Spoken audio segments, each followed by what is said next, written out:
Всем привет! Сегодня мы расскажем про возрождение российского автопрома, которое уже не за горами. А вы подумайте, напишите в комментариях, почему в России только сейчас реально начинают понимать, что пора наращивать собственное производство, а не зависеть от импортных запчастей и деталей. Также прошу вас подписаться на канал и поставить лайк прямо сейчас. За это в конце с меня не смешной анекдот. Все наверняка в курсе, что в России долгое время никак не развивали производство автомобильных деталей, а закупали импортные запчасти.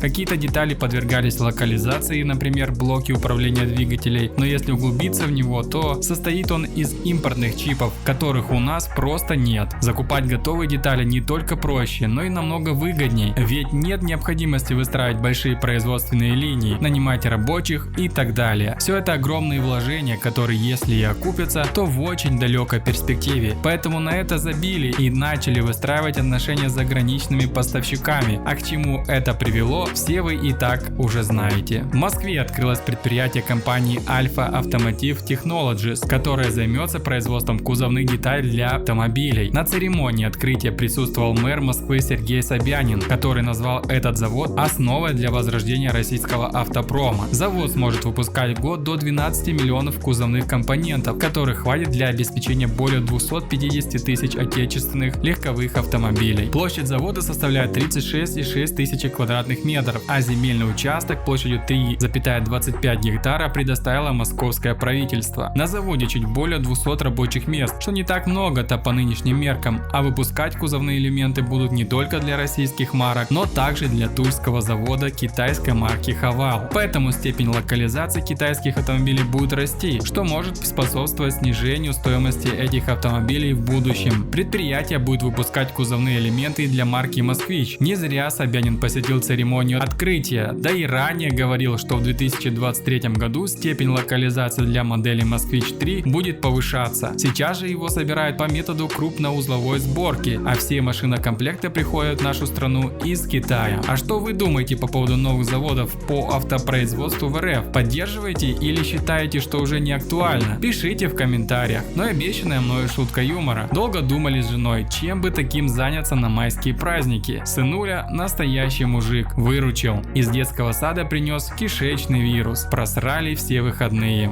А на этом все. Буду держать вас в курсе всех событий. Не забудьте за мою работу поставить свой царский лайк, подписаться на канал и нажать на колокольчик. Интересное наблюдение. А вы знали, что зимой на скользкой лестнице количество культурных людей резко сокращается?